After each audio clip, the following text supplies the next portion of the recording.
A married couple, Nico and Mia, want to escape from Spain. The fact is that the country is gripped by a crisis, and from now on there is not enough food for everyone. The government is solving the problem with shortage of supplies in a radical way, killing pregnant women and children. Heroes sell everything they have so they can get together with the rest of the refugees to get into container and then onto a ship to Ireland. Mia and Nico hide from their pursuers and soon reach the collection point. Once in the container, it becomes known that the girl, like all the women present, is pregnant. While the man is confident in a bright future, Mia is overcome by doubts. She's experiencing the death of her daughter, who, through her fault, ended up on the street where she was spotted by local police. Parents do not know for sure whether their child died, but subconsciously understand that she would survive failed. After some time, the truck stops and other refugees try to get into the container. In the stampede,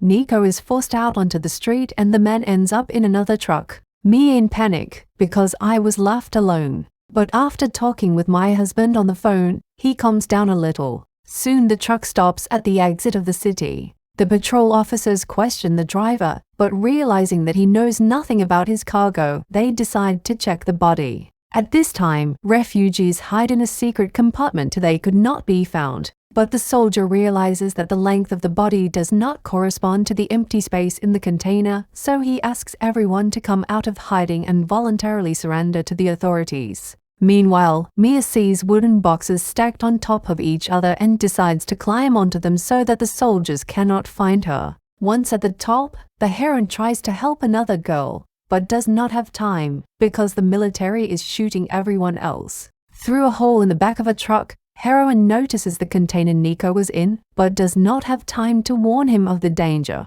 After some time, the container is loaded onto a ship, which is supposed to deliver Mia to Ireland, where different laws apply and no one kills children. But a strong storm changes everything. Mia's container begins to wobble and eventually the girl loses consciousness from a strong blow to her head. Having woken up, the heroine decides to see what is happening outside but realizes that she is on the open sea. The woman begins to inspect the wooden boxes, but finds nothing but headphones, food containers, televisions, sweaters, and alcohol. Meanwhile, water begins to flow through holes in the walls. Having somehow sealed them with duct tape, the girl tries to contact Nico, but her phone was damaged during the storm. Then she decides to use the mobile phone of one of the executed refugees, but enters the wrong password 3 times and the phone is blocked. After some time, Mia hears people screaming and notices how the container Nico was in begins to sink underwater. She tries to shout to her husband, but to no avail.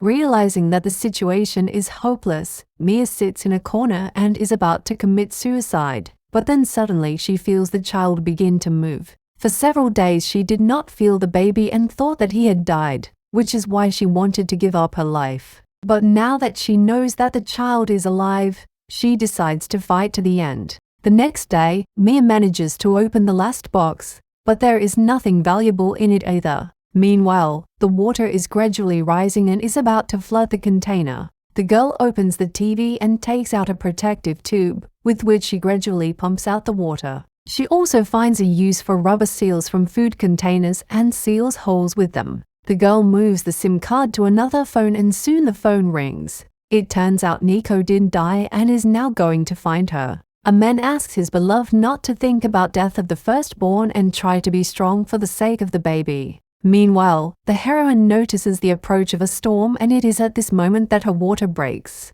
And so, the storm throws the container from side to side, and Mia gives birth to a baby in the water, but the newborn does not breathe. The woman tries to start his heart with an indirect massage and soon the baby begins to breathe on his own. The woman saves the afterbirth in the container and tries to calm the baby, but the daughter does not stop screaming. Gradually, the girl begins to lose strength and eats the last supplies of food, realizing that she needs to somehow get out surface and call for help. Mia tries to drill a hole in the container with a drill, but she doesn't succeed the first time and returns to her daughter, once again trying to feed the baby. After a while, the baby still begins to eat, and the heroine runs out of drinking water, realizing that there is no other way out, and in order to have milk she needs to eat something. Mia decides to eat her afterbirth. Soon the drill runs out of power and the woman continues to cut a hole in the ceiling with a knife, but it also breaks. Due to the scorching sun, the metal becomes very hot and the dehydrated heroine begins to see hallucinations. So she meets her daughter Yuma, who was taken away and killed, after which she sees her husband. At the moment when the strength began to leave her exhausted body, it finally started to rain. The girl places containers under the holes drilled in the ceiling and collects drinking water, which gives her strength to continue fighting. Soon Mia manages to open a hole in the ceiling, as if Tinkerland, together with my daughter, get to the surface. In the fresh air under the sun, the baby feels much better. After some time, the woman changes her daughter's diapers, which she made from stories, and throws the used cloth diaper into the sea. So she notices that a fish has swum up to her homemade diaper and decides to try to stun it with a metal rod in order to catch it and finally eat it. But all her attempts are in vain. Sitting on the roof of the container, Mia notices a flying plane and,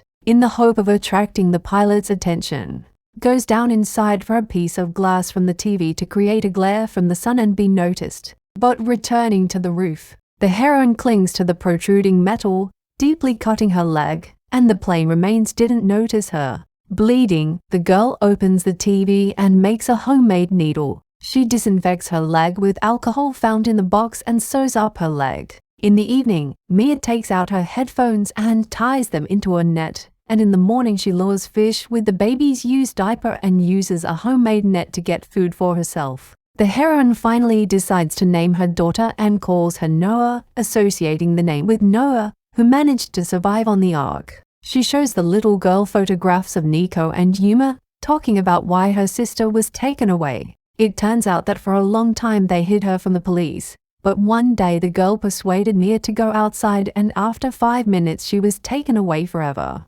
That day became fatal and the woman only blames herself for her death. After some time, the water in the container reaches its maximum level, forcing Mia and her daughter to get to the surface. Suddenly, the phone rings and Nico gets in touch. It turns out that he is seriously injured, so he will not be able to find and save them. The girl brings the phone to her daughter so that she can hear her father's voice for the first and last time. The couple say goodbye and the connection is severed. Now the heroine and her child are forced to live outside because the container is gradually sinking underwater. One day, a girl notices a seagull, which means that there is land somewhere nearby, but it is not yet visible on the horizon. At some point, she realizes that the candy bar is left in the container, so she decides to return for it, and at this time the homemade raft with Noah floats off to the open sea. The heroine understands that her daughter may be in danger and tries return, but her leg gets tangled.